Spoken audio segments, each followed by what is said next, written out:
Good morning to all. I hope you all are fit and fine at your home. And without any delay, I will start my topic. My today's topic is separating the components of a mixture. And this topic is related to class 9, subject science and chemistry, chapter 2. And most of the methods I have explained about the separating, and today I will take only a single method. Name is chromatography method. तो chromatography method ये भी आपका एक separating का method है, जैसे कि आपने पहले जो प्रीवियस मेथड्स आपने पढ़ी थी, ठीक है, evaporation, sublimation, condensation and distillation, fractional distillation methods, वो आपने मैंने आपको पहले प्रीवियस वीडियो में एक्सप्लेन कर दिए. But in this video today I will explain only about the chromatography method. So what is the meaning of, first you tell me what is the meaning of chromo means क्या होता है? What is the meaning of Chromo means है colour, ठीक है. Colour को हम scientific यानी science में क्रोमो बोलते हैं. तो क्रोमो का मतलब हो गया कलर एंड ग्राफी मेथड का मतलब हो गया एक मेथड. ग्राफी का मतलब हो गया आपका मेथड. तो कलर को सेपरेट करने का एक मेथड, उसको हम बोलेंगे क्रोमेटोग्राफी, ठीक है. तो क्रोमेटोग्राफी में हम कलर को सेपरेट करेंगे. जैसे कि आपके पास कलर है या फिर डाई है, ठीक है. तो dye, what is the meaning of dye? तो डाई क्या चीज है बेटा? डाई होती है mixture of colour, mixture of colour. तो कलर का मिक्सचर है डाई. अब आप उस मिक्सचर यानी कलर मिक्सचर में से आप कलर को सेपरेट करना चाहते हो. You want to separate the colour और पिगमेंट्स. कलर को हम क्या बोलते हैं, दूसरा नाम पिगमेंट भी हम इसको नाम बोलते हैं, पिगमेंट, ठीक है. तो you want to separate pigment और कलर फ्रॉम डाई. ओके.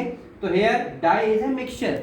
तो dye is a mixture of different colours and you want to separate these colours from dye. तो which method we will use? We will use chromatography method.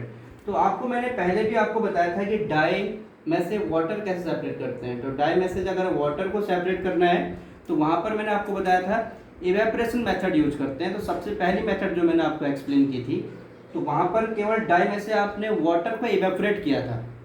लेकिन यहाँ हम क्या कर रहे हैं, डाई में से पिगमेंट या कलर को सेपरेट कर रहे हैं. दोनों में डिफरेंस है. अगर आपने इंक में से वाटर को सेपरेट करना है, डाई और कलर और वाटर को सेपरेट करना है, तो आप इवेपोरेशन यूज करोगे. अगर आपने इंक और डाई में से पिगमेंट या कलर को, टू डिफरेंट कलर को आपने सेपरेट करना है, तो आप क्या करोगे, क्रोमेटोग्राफी मेथड का यूज करोगे. तो क्रोमेटोग्राफी मेथड को यूज करने से पहले, ये आपको डायग्राम आपकी बुक में दिया हुआ है, तो हम क्या करेंगे, एक जार लेंगे, इसको हम बोलते हैं क्रोमेटोग्राफी जार. तो which jar is known as chromatography jar. तो इस क्रोमेटोग्राफी जार में हम क्या करेंगे, एक सॉल्वेंट को इसके अंदर पुट कर देंगे. सॉल्वेंट है यहाँ पर वाटर, ठीक है. तो वाटर हमने इसमें डाल दिया. एंड एक आपके पास वॉट्समैन फिल्टर पेपर होता है, फिल्टर पेपर. तो उस फिल्टर पेपर का हम एक स्ट्रिप बना लेंगे, ठीक है. स्ट्रिप बनाएंगे with the help of scissors and filter paper. तो फिल्टर पेपर से हम क्या करेंगे, एक स्ट्रिप कट कर लेंगे और उस स्ट्रिप में 3 centimetre above from last point से 3 सेंटीमीटर एबव एक पेंसिल से लाइन ड्रॉ कर लेंगे, ठीक है. We will draw a line from 3 centimetre above from end से 3 सेंटीमीटर एबव हम एक लाइन ड्रॉ कर देंगे. उसके बाद हम क्या करेंगे, उस लाइन के बीचों बीच सेंटर में जो डाई को आपने, यानी जो सैंपल आपने लिया है डाई का जो सैंपल लिया है, उस सैंपल को आप यहाँ पुट कर दोगे, ठीक है. तो अगर आपके पास पेन है, पेन से आप डायरेक्टली एक स्पॉट बना लोगे इंक का, ठीक है. अब इंक का स्पॉट आपने यहाँ बना लिया, तो इस इंक के स्पॉट में क्या होगा कि डिफरेंट पिगमेंट्स होंगे, ठीक है. अब उन डिफरेंट पिगमेंट्स की सॉल्युबिलिटी डिफरेंट होगी, तो यानी कि बेसिकली इसका जो आपका ये पूरा एपरेटस है, यानी कि जो क्रोमेटोग्राफी मेथड है, ये किस पर डिपेंड करती है? It is depend upon solubility of pigments.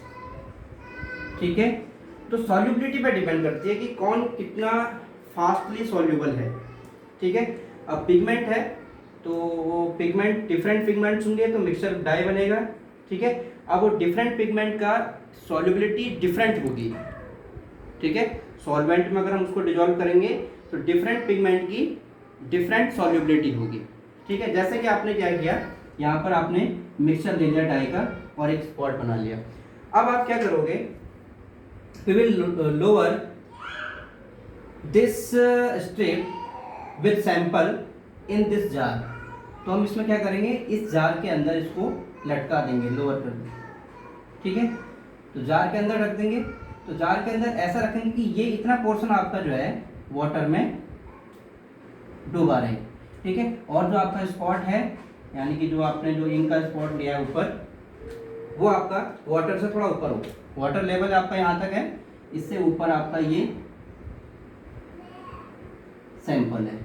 ठीक है, तो क्या होगा कि थ्रू एब्जॉर्प्शन, तो this filter paper will absorb solvent और water and water will rise up. ठीक है, तो वाटर क्या करेगा, इसमें ऊपर की तरफ बढ़ना शुरू कर देगा। ठीक है, तो एब्जॉर्प्शन होगा। एब्जॉर्प्शन में क्या मतलब है कि ये पानी को सोख लेगा और सोखने के बाद धीरे धीरे ऊपर जाएगा। तो पानी जैसे ऊपर बढ़ता जाएगा, ऊपर की तरफ बढ़ेगा, तो यहाँ पर ये सैंपल तक पहुँचेगा। जब ये सैंपल के पास पहुँचेगा तो इस सैंपल में क्या होगा कि डिफरेंट पिगमेंट्स हैं। सपोज आपके पास जो पिगमेंट है वो एक तो ए है, दूसरा बी है। तो ए और बी पिगमेंट से क्या बना हुआ, आपका डाई बना हुआ है। ठीक है, तो एक ए पिगमेंट है और बी है, आप ए और बी को सेपरेट करना चाहते हो, तो क्या होगा कि सपोज आपकी ए की जो सॉल्युबिलिटी है वो ज़्यादा है और बी की सॉल्युबिलिटी कम है। तो ये क्या करेगा, ये वाटर अपने साथ जो सॉल्युबल ज़्यादा है, सपोज ए सॉल्युबल ज़्यादा है, तो ये ए को अपने साथ आगे की तरफ ले जाएगा। ठीक है, और बी कम सॉल्युबल है, यानी कि धीरे धीरे सॉल्युबल होगा, बाद में सॉल्युबल होगा, तो ये क्या करेगा, पीछे से इसको भी ले जाएगा अपने साथ। तो एक जो कंपोनेंट है वो आगे तक पहुंच जाएगा और दूसरा कंपोनेंट इसके पीछे यहाँ पर मिल जाएगा। तो दोनों कंपोनेंट आपके सेपरेट हो गए, एक कंपोनेंट ऊपर रहेगा तो एक कंपोनेंट उसके पीछे पीछे रहेगा। तो यानी कि जो मोर सॉल्युबल है वो तो क्या होगा, फास्टली सॉल्युबल, यानी कि डिजोल्व होने के बाद आगे की तरफ चला जाएगा, और जो लेस सॉल्युबल है वो उसके पीछे पीछे फिल्टर पेपर में ही रहेगा। तो दोनों ही आपके पिगमेंट यानी कि सेपरेट हो गए। तो ये जो जनरली मेथड है, ये तो आपका एक स्मॉल सा एपरेटस है। बड़े यानी कि लार्ज स्केल में अगर हम उसको सेपरेट करना चाहते हैं तो इसका बहुत ज़्यादा एप्लीकेशंस हैं। तो you have to write the applications of this. तो एप्लीकेशन में आप क्या राइट करोगे, this is used to separate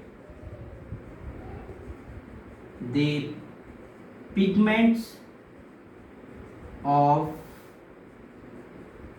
colour और डाई। डाई के पिगमेंट को आप सेपरेट करोगे तो ये क्रोमेटोग्राफी मेथड का यूज करेंगे।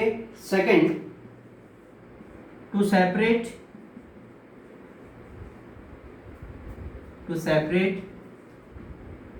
Out drugs from blood. आपने क्या करना है, ब्लड में से ड्रग्स को सेपरेट करना है, तो इस क्रोमेटोग्राफी मेथड का यूज करते हैं। जनरली डोपिंग में जब मैच डोपिंग होता है तो यानी कि उससे पहले टेस्ट होता है कि कहीं प्लेयर ने कोई ड्रग्स तो नहीं लिए, तो उससे पहले क्रोमेटोग्राफी मेथड से उसके ब्लड के सैंपल लिया जाता है और ब्लड का सैंपल लेने के बाद उसमें से ड्रग्स को सेपरेट किया जाता है। अगर वो ड्रग ली है उसमें तो ऑटोमेटिकली वो यहाँ पर ब्लड के कंपोनेंट अलग आ जाएंगे और ड्रग्स का कंपोनेंट अलग मिल जाएगा। ठीक है, तो वो जनरली ड्रग को सेपरेट करने में यूज होता है from blood. And different colours from flower, petals of flower. अगर आपने फ्लावर के पेटल्स हैं उसमें से डिफरेंट कलर को सेपरेट करना है तो उसमें भी हम इसका यूज करते हैं। ओके, तो these are the applications of chromatography method and you will write this activity, complete activity in your notebook and you will draw the both diagrams. ठीक है, these diagrams are also given in your book. And last, after chromatography, the crystallization method is also given in your book. You will write about crystallization method yourself. Okay, तो उसको आपने 7th class में और 8th class में भी इनकी activity को आपने किया हुआ है, तो आप 9th क्लास में उसको खुद से राइट करोगे। तो क्रिस्टलाइजेशन मेथड हम कैसे करेंगे उसको आप राइट करोगे। Okay, and next topic is physical and chemical changes. And physical and chemical changes, about these changes you have learned in class 7th also, and in this class you will learn again about the physical and chemical change by two different types of the properties। ठीक है, तो वो properties मैं आपका लूँगा। तो पहले मैं आपको बताऊंगा कि क्या है physical properties, what is the meaning of physical properties. तो what are the physical properties. Physical properties means अगर कोई भी मटेरियल है उसका आपने बॉइलिंग पॉइंट चेक करना है तो फिजिकल प्रॉपर्टीज़ है।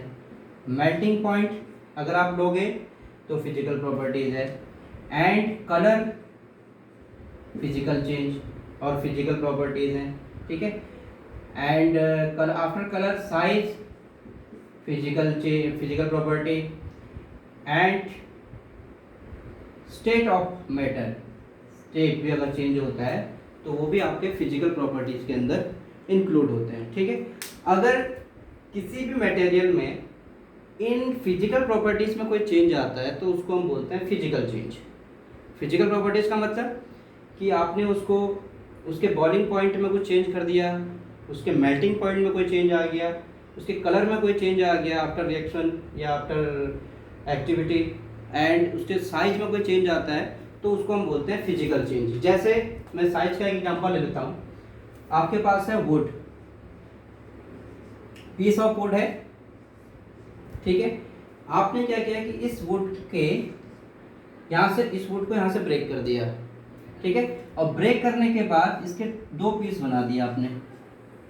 ठीक है, तो पहले इसका साइज इतना बड़ा था, अब आपने क्या किया इसको कट कर दिया और इसके 2 पार्ट्स में इसको डिवाइड कर दिया। तो 2 पार्ट्स हैं, तो यहाँ पर जो केवल चेंज आ रहा है इस वुड, पीस ऑफ वुड में केवल साइज में चेंज आ रहा है। ठीक है, तो यहाँ इतना बड़ा साइज है, यहाँ ये दोनों छोटे साइज हो गए, तो चेंज किया आपने, लेकिन चेंज में केवल फिजिकल प्रॉपर्टीज में कोई चेंज आ रहा है तो इसका मतलब वो फिजिकल चेंज हो जाएगा। ठीक है, तो यहाँ पर कोई नई चीज़ नहीं बनेगी। अब दूसरा पॉइंट हम इसमें लेंगे, no new substance will form. No new substance will form. Okay, कोई नई चीज़ नहीं बनेगी यहाँ पर। क्यों? जैसे कि आपने क्या किया, ये आपके पास पीस ऑफ वुड था, इसको ब्रेक किया, तोड़ने के बाद भी ये वुड ही रहा। ठीक है, या तोड़ने के बाद कोई नई चीज़ थोड़ी बनेगी, वुड का वुड रहा, तो कोई नई चीज़ नहीं बनेगी, तो उसको हम बोलेंगे फिजिकल चेंज। ठीक है, तो ये फिजिकल प्रॉपर्टीज में जो चेंज आता है उसी को हम बोलते हैं फिजिकल चेंज। और केमिकल चेंज, केमिकल चेंज में क्या होगा कि new substance will form after reaction. ठीक है, new substance will form after the change, after the change. तो चेंज के बाद एक नई चीज बनेगी। ठीक है, तो वहां पर होगा आपका केमिकल चेंज। जैसे आपने क्या किया, कॉपर को ऑक्सीजन की प्रेजेंस में, copper Cu, symbol of copper is Cu, and oxygen O2, इसकी प्रेजेंस में आपने इसको हीट किया, ये सिंबल हीट का होता है। ठीक है, इसको आप हीट करोगे तो क्या बनेगा, कॉपर ऑक्साइड। ठीक है, तो यहाँ पर कॉपर को हीट किया, हीट करने के बाद कॉपर ऑक्साइड, तो यहाँ पर कॉपर जो था वो ब्राउन कलर का था और यहाँ पर जो कॉपर ऑक्साइड है ये ब्लैक कलर का हो जाएगा। ठीक है, अब कलर में तो चेंज आया, साथ साथ में एक न्यू सब्सटेंस भी बना। ओनली अगर कलर में चेंज आता है तो इसको हम बोलते हैं फिजिकल चेंज, लेकिन यहाँ पर कलर में चेंज आने के साथ साथ क्या हुआ कि एक न्यू सब्सटेंस बना जिसका नाम है कॉपर ऑक्साइड। ठीक है, तो कॉपर ऑक्साइड एक नया सब्सटेंस है और यहाँ पर कॉपर जो है वो पहले था, वो ब्राउन कलर का था और ऑक्सीजन की प्रेजेंस में इसको हीट किया तो कॉपर ऑक्साइड बना, वो ब्लैक कलर का सब्सटेंस बन जाएगा। ठीक है, तो ये है आपका केमिकल चेंज। तो केमिकल चेंज में क्या होगा कि न्यू सब्सटेंस बनेगा। ठीक है, और दूसरा जो इसमें डिफरेंस आपको मैं बताऊंगा, फिजिकल चेंज जनरली जो होते हैं वो रिवर्सिबल चेंज होते हैं। रिवर्सिबल का मतलब है कि इधर भी हो जाएगा इधर भी हो जाएगा। सपोज आपने क्या करना है, वाटर लिया, वाटर को आपने फ्रीज कर दिया, कूलिंग कर दी। ठीक है, फ्रीज करने के बाद उसका स्टेट चेंज हो जाएगा, वो सॉलिड आइस में चेंज हो जाएगा। ठीक है, अब आपने क्या किया, इसको हीट करेंगे सॉलिड आइस को, फिर वो दोबारा वाटर बन जाएगा। तो ऐसा चेंज जो बोथ साइड हो रहा है उसको हम बोलते हैं रिवर्सिबल चेंज। तो ये रिवर्सिबल चेंज है। ठीक है, तो रिवर्सिबल चेंज में क्या होता है कि हम जो पहला इनिशियल रिएक्टेंट था उसको हम प्रोडक्ट से अगेन ऑब्टेन कर सकते हैं, but in this chemical change we can not obtain again copper by using physical method. तो कोई फिजिकल मेथड से हम इसको अलग से कॉपर नहीं बना सकते हैं जब तक कि उसमें कोई केमिकल ऐड ना करें। कोई केमिकल ऐड करेंगे तब तो न्यू सब्सटेंस यानी कि सेम बन सकता है, but without adding chemical we are not able to convert copper oxide again into its copper. ठीक है, तो कॉपर ऑक्साइड को हम दोबारा से कॉपर में चेंज नहीं कर सकते हैं। ठीक है, जब तक कि उसमें कोई केमिकल ऐड ना किया जाए। तो ऐसा चेंज जिसमें जो नॉट रिवर्सिबल हो इसको हम ये बोलते हैं इररिवर्सिबल चेंज। इररिवर्सिबल का मतलब होता है ऐसा चेंज जो बोथ साइड ना हो, यानी कि इससे ये बन गया तो इससे ये ना बनेगा। ठीक है, और ये यहाँ पर आपको मैंने पहले बता दिया था कि यहाँ पर न्यू प्रोडक्ट बनेगा और यहाँ पर आपका कोई न्यू प्रोडक्ट नहीं बनेगा। तो सेम वुड है तो वुड ही रहा। ठीक है, वाटर है तो सॉलिड में चेंज हो गया, लेकिन हमने उसको हीट किया, हीट करने के बाद फिर अगेन ये वाटर में आ गया। ठीक है, तो रिवर्स भी हो गया, तो इसको हम फिजिकल चेंज बोलते हैं। केमिकल चेंज में not reversible, like as a setting of curd by milk. तो setting of curd by milk ये भी आपका क्या है, केमिकल चेंज है। तो many examples are given in your book and you read about physical and chemical change and write also. Okay, and this is your complete syllabus, and today we have done chapter 2. Okay, thank you.